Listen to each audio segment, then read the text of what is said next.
Hello guys, welcome back to our channel BSK from.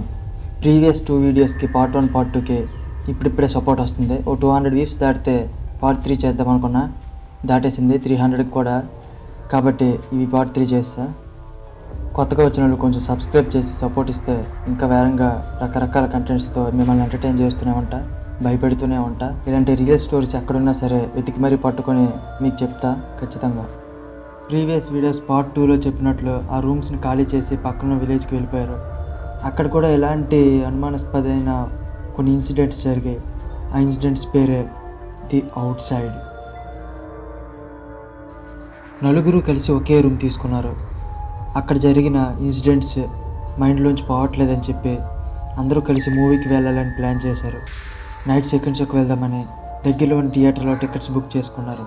వాళ్ళు book చేసిన theatre విలేజ్కి కొంచెం దూరంగా చుట్టి తిరిగి వెళ్ళేటట్టు ఉంటుంది. ఆ విలేజ్లో కొంతమందిని ఈ థియేటర్కి షార్ట్ కట్ ఏదైనా ఉందని అడిగితే ఒక తోట చూపించారు. చుట్టూ తిరిగి వెళ్ళే కంటే ఈ తోట లోపల నుండి తిన్నగా దారి ఉందని చూపించారు. ఆ తోట కూడా చూడటానికి చాలా అందంగా ఉంది.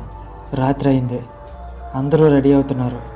సెకండ్ షో స్టార్ట్ అయ్యేది 9:30కి, వాళ్ళు స్టార్ట్ అయింది 8:50కి. తోట దగ్గరికి వచ్చారు. ఒక్కొక్కరికి చూస్తే కాళ్ళు వణుకుతున్నాయి.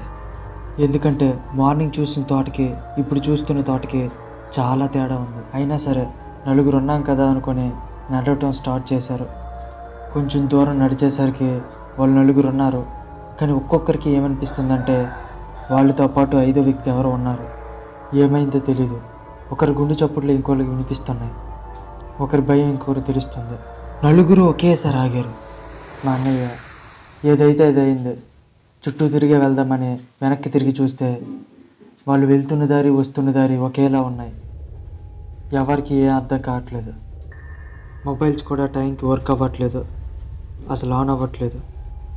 మళ్ళీ మా అన్నయ్య మాట్లాడుతూ ఎలానో సగం దూరం వచ్చేసి ఉంటాం, ఇంకొంచెం దూరం నడుద్దామని మళ్ళీ నడవడం మొదలుపెట్టారు. నడుస్తూ ఉండగా ఎక్కడి నుండి ఒక పాప ఏడుస్తున్న శబ్దం వినిపిస్తుంది. ఆ శబ్దం ఆ అడవి చుట్టుపక్కల నుండి వినిపిస్తుంది. ఎటువైపు నుండి వినిపిస్తుందో కూడా అర్థం కావట్లేదు.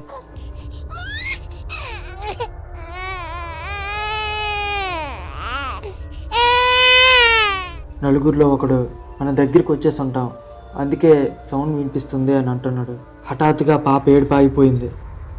ఎవరో ఆవిడ ఏడుస్తున్న సౌండ్ ఒక్కసారిగా వినిపించడం మొదలైంది.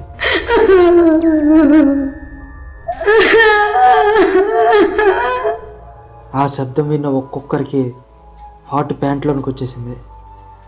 ఇంతలో చివరిలో ఉన్న ఒకటి భుజం పైన ఎవరో చేయి వేశారు.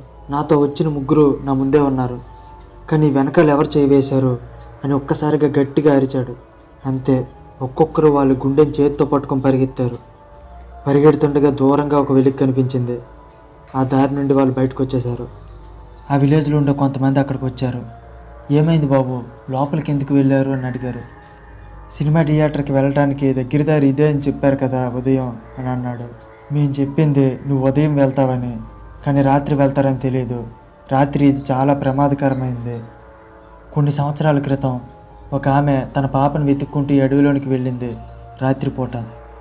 మరుసటి రోజు ఉదయాన్న అనుమానాస్పదంగా చనిపోయి కనిపించింది. అప్పటి నుండి ఆమె ఆ పాప కోసం ఈ అడవిలోనే దెయ్యంలా తిరుగుతుందని చెప్తారు. చాలామందికి కనిపించిందని కూడా చెప్తారు. ప్రతి అమావాస్యకి ఇటువైపు నుండి ఏడుపులు కూడా వినిపిస్తాయి. మరెప్పుడు రాత్రిపూట మీరు ఇటువైపు వెళ్ళొద్దని మందలించి అక్కడి నుంచి వెళ్ళిపోయారు. అప్పుడే అందరూ మనం మరి సినిమాకి వెళ్ళలేమని టైం చూస్తే ఇంకా 9 అయ్యింది. అప్పుడు మా అన్నయ్య, ఏంటి మనం 20 నిమిషాల పాటు నడిచాం, కానీ ఇక్కడ మాత్రం 10 నిమిషాలే అయ్యింది, ఇంకా సినిమాకి చాలా టైం ఉంది, వెళ్దాం పదండి అని వెళ్తారు. అసలు ఆ దారిలో జరిగింది వాళ్ళు భ్రమ లేక ఊరు వాళ్ళు చెప్పినట్టు నిజమా అనేది మరెప్పుడు వాళ్ళు ఆలోచించలేదు.